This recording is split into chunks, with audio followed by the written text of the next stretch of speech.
C'est le président Alpha Condé qui frappe son directeur de cabinet comme ça. Non, c'est souvent un président. Le président ne voulait pas qu'un directeur de cabinet aborde le cabinet.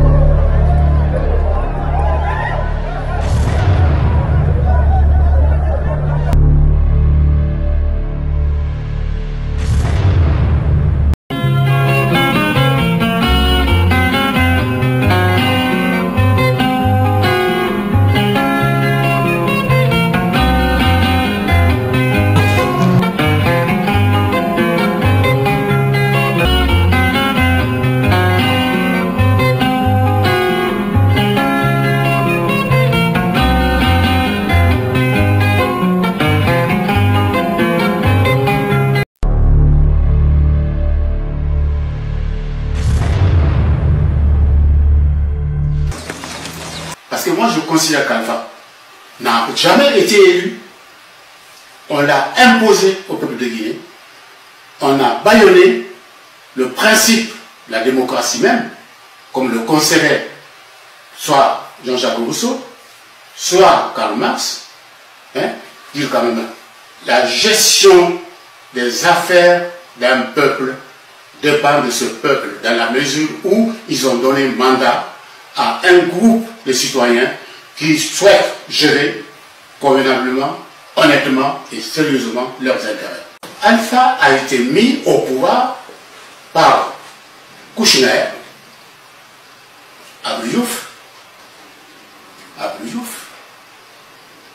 Tony Blair, etc., etc. La liste est longue.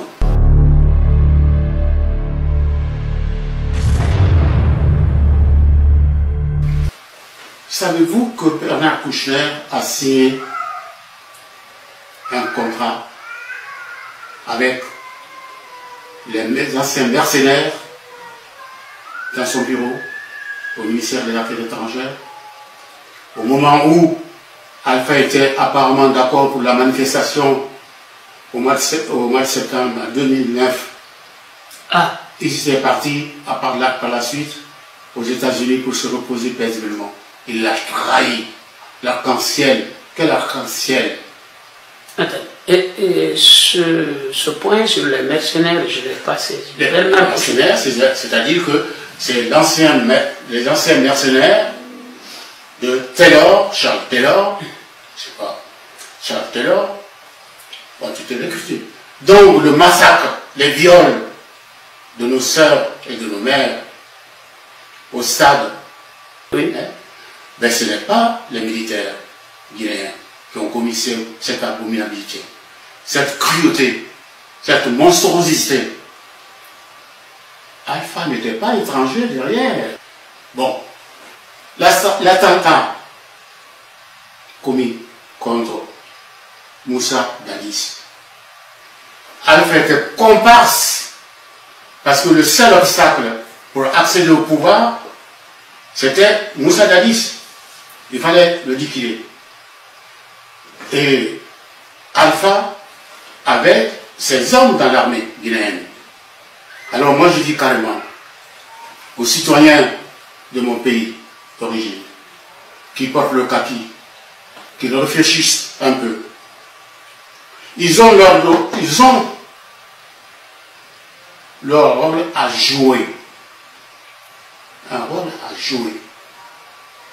Aujourd'hui, tous les postes clés dans l'armée sont détenus par les gens, les soumis d'Alpha.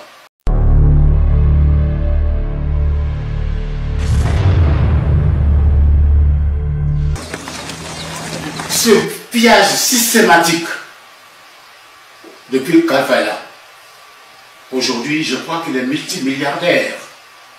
Mais tous ses comptes se trouvent en Arabie Saoudite. Souvenez-vous, messieurs, il y a de cela quelques années, un avion qui contenait des millions de dollars, l'avion qui le transportait en direction d'Arabie Saoudite a atterri à Dakar pour faire le plein. Les douaniers sont montés dans cet avion pour savoir ce qu'il y avait. Et qu'est-ce qu'il découvre? Des sacs, des billets de banque. Qu'ont-ils fait? Le brigadier qui conduisait d'autres brigadiers pour fouiller, pour savoir ce qui était dans cet avion. On dit, mais à qui appartiennent ces cercles? Ils ont donc téléphoné au président Macky Sall pour le faire continuer. Il dit, écoutez, laissez partir cet avion, j'ai énormément de problèmes avec Alpha. Je ne veux pas que, comme je me trouve toujours en perpétuelle querelle avec ce monsieur, laissez partir l'avion. Mais les douaniers qui ne sont pas des imbéciles, ils sont quand même sérieux avant de laisser partir l'avion. Et je crois que beaucoup d'hommes politiques à Conakry le savaient, connaissaient ce problème-là. Pourquoi ils ne l'ont pas démasqué, pardon. Pourquoi ils ne l'ont pas exploité? Pourquoi ils n'ont pas informé le peuple de Guinée, n'est-ce pas, de ce pillage organisé par une bande, moi je dis par une bande d'escrocs.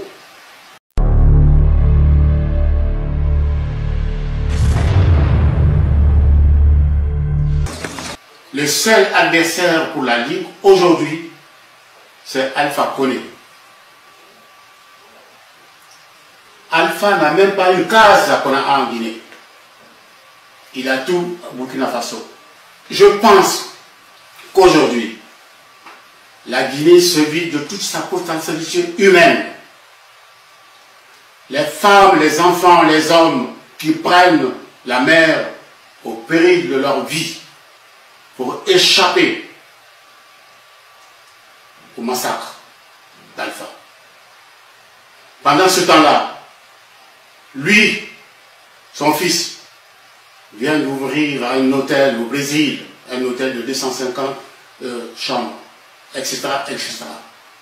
Ses amis qui viennent se ravitailler presque tous les jours, quotidiennement, les Bourgie, les Tony Blair, Bernard Kouchner.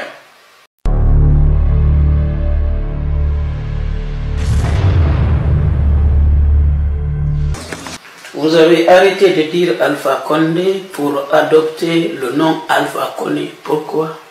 Mais son père s'appelait Mamadou Condé. Ah, vous avez connu son père? J'ai absolument bien connu son père. Le père de M. Alpha Condé est de Burkina Faso. Il a exercé son métier de cuisinier, c'est-à-dire le cuisinier d'un administrateur de colonie qui exerçait ses activités à Ouagadougou. Quand ce monsieur a fini ses activités à Ouagadougou, il a été affecté donc à Conakry. Ce monsieur ne voulait pas du tout laisser M. Mamadou Condé à Ouagadougou. Il l'a pris avec lui, il l'a amené à Conakry. Pour exercer toujours le même métier. Ce n'est pas injurieux d'être cuisinier. Mais je vais vous dire pourquoi. Donc, quand ce monsieur a fini ses activités à Conakry, il devait rentrer définitivement en Europe, c'est-à-dire en France, dans le cadre de sa retraite. Ce monsieur ne voulant pas que M. Mamadou Condé continue à faire la cuisine pour d'autres, il l'a donc versé dans la fonction publique en tant que planton. Papa, qui était militaire, catholique bien sûr. Votre père, à vous? Mon père à moi, qui était militaire, chaque fois qu'il avait besoin d'un service auprès de M. Raymondet était inspecteur d'académie à Conakry. Son adjoint, c'était M. Edmond Fabre. Et quand j'arrivais par exemple à l'instruction académique, c'est M. Condé Mamadou qui m'introduisait dans le bureau de M. Raymondet. Et pour vous situer, Vous savez par exemple que l'inspection académique de l'époque se trouvait juste à côté de l'EPS, à Conakry. Et c'est Papa Koné qui m'introduisait dans le bureau de M. Ramondet et je donnais la note que mon papa m'a mise à M. l'inspecteur d'académie parce que Papa intervenait si souvent en faveur de la communauté catholique de Conakry. Certains de ceux qui disaient avant qu'il était de Bokeh sont revenus sur leur déclaration. Vous avez connu cette époque. Au moins, sa maman est-il de la Guinée ou du Mali, comme disent beaucoup de Guinéens. Madame Kamara Saran est de Mali, la mère d'Alpha Koné. Parce que je vous dis, je connais non seulement sa sœur Issira. Quand j'ai quitté le séminaire, parce que je suis un séminariste, c'est pas blessant. On avait le même tuteur à Toulouse. Et Saran. Saran, c'est qui? Saran, la mère de Alpha Koné s'appelle Kamara Saran. Issira, c'est sa grande sœur d'Alpha. Issira. Bon. Donc, on avait le même tuteur. Vous et la grande sœur d'Alpha. Voilà, le même tuteur, en la personne de Sekou Sampil. Sekou Sampil, c'est le fils de mon beau-père, M. Sampil Mamadou, qui était enseignant, qui était mondialement connu d'ailleurs, il était politicien. C'était l'un des hommes qui animait la vie politique en Guinée à l'époque. Très bien. Le bloc démocratique. Doyen, sur ce point, je pense que les Guinéens sont fixés. Vous avez connu cette famille. Absolument. Vous dites que M. Alpha Koné, que vous qualifiez, appelez de Koné, est le père burkinabé qui n'a aucune trace d'origine, en tout cas. À Faro, sa maman serait malienne. Les internautes en jugeant. Alpha et ceux qui l'entourent, c'est-à-dire les anciens traînards du café latin, c'est là où Alpha est un homme vraiment ambigu. Ambigu depuis sa petite enfance. C'était la bande de Sila Momo, mon oncle, Sila Momo, dit Jo. Il y avait aussi un certain M. Bonnet, un peu infirme, c'est pas une maladie, mais enfin, c'était les enfants de la rue. Ah, c'était les enfants de la rue. Bonnet, Alpha et autres, c'était les enfants de la rue. Donc, même la bourse que Nsila, Malik et Alpha ont obtenue, c'est grâce à la présence de leur père aux côtés de M. l'inspecteur d'académie à Conakry, M. Ramondet. Donc il y avait quand même des enfants qui malheureusement étaient issus des familles modestes, très modestes, mais qui étaient intelligents, ces enfants auraient pu bénéficier. Alors qu'Alpha, qu'est-ce qu'il a fait exactement comme étude? Je persiste. Alpha n'a jamais été professeur. Il faut demander un jour à Alpha de vous présenter sa bulletin de paie. Il n'a jamais travaillé.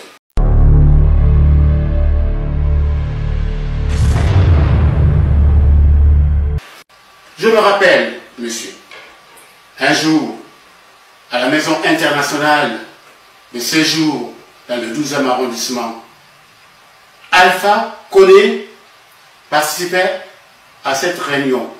Et c'est lui-même qui, apparemment, présidait. Il a commencé à dénigrer le président Conté. Qu'il avait honte quand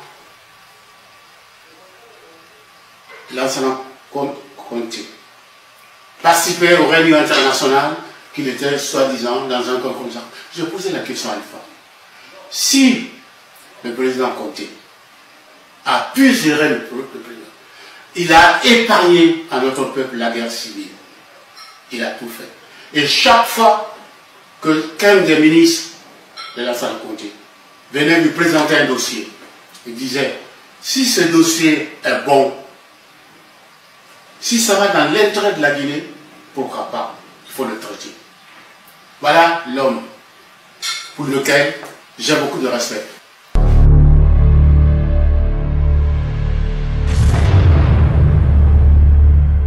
Si je n'ai pas mis Alpha au monde, mais je suis son tuteur depuis son retour. Oh là là.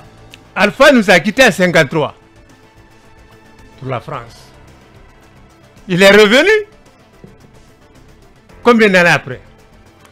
Au terme de ses études secondaires, parce qu'il avait fini le primaire, il va pour le secondaire, suivi le supérieur. Quand il sort, il n'a jamais été piqué par un quelconque moustique pour dire j'ai un devoir, celui d'aller servir mon pays. Je vais vous présenter l'homme grosso modo dans les détails parce que je te dis. Oui. Mais c'est l'homme cynique. Alpha Condé. Mmh. L'homme cynique. Cynique. Aucun grain de sentiment humain. Et il n'est pas responsable de ça. C'est dès le berceau qu'on cultive l'amour, les sentiments. Alpha, sa maman, du côté de sa maman, c'est 0. Du côté de papa, c'est 0. Or, nous sommes l'intersection. L'intersection des deux courants. Suivez. Vous voulez dire qu'il n'a pas grandi sous le toit? Il est né à Boké. Dans un univers affectif. Alpha est son propre produit. C'est la rue qui a fabriqué Alpha. Parce que très tôt, il quitte. Je dis, j'assume. Alpha, c'est mon compagnon. Mais mes jeunes frères derniers, c'était nous chercher. Diani va faire ça, va faire ça. Mais il n'y a pas plus cynique que Diani. Il n'a pas contribué à conforter le pouvoir de Alpha. Vous pensez que Diani a trahi Alpha? Le mot trahi, c'est faible. Par rapport à ce qu'il doit Alpha. Je suis celui qui a fait le projet d'agrément des partis politiques. Le seul parti politique qu'on n'a pas créé, c'est le PDG. Là, on l'a réhabilité parce qu'il était suspendu en 84.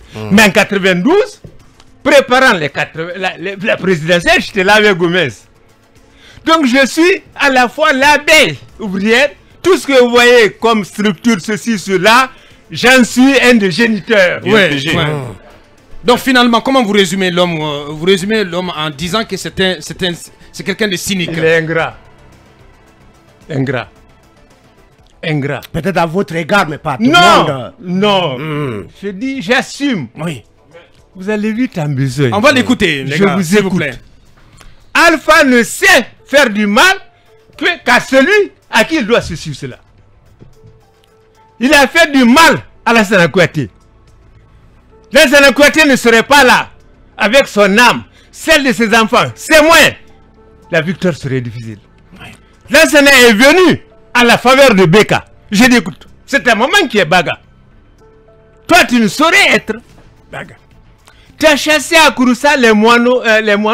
Tu as gardé les bœufs avec les gens, tu as fait le football jusqu'au lycée. Tu ne peux pas ne pas être malinqué. Tu as la culture tout du malinqué. Au moment où tout le monde se tourne par dépit vers Alpha, qui est un symbole, par rapport au symbole d'Alé, je dis, tu ne peux pas rester. Mais je vais rejoindre Alpha, la mort dans l'âme, cousin Beka. Qu'est-ce qui a lieu? Il y a ce qu'on appelle la démocratie. Allons à réunion du bureau politique. On fait de la base jusqu'au sommet. Tout le monde s'est prononcé favorablement, démocratiquement, pour aller avec Alpha. Voilà Kouyaté qui est parti avec Alpha. Mais il n'est pas parti avec Alpha qu'avec les moyens, avec son âme, l'âme de Fanta, l'âme de ses enfants, le matériel, le bien, le rayonnement, toute son armada, afin de vaincre, et il a vaincu. Et à la fin du compte... Attends, à la cérémonie d'investiture, ils ont tenté de pétiner Lassana Kouyaté.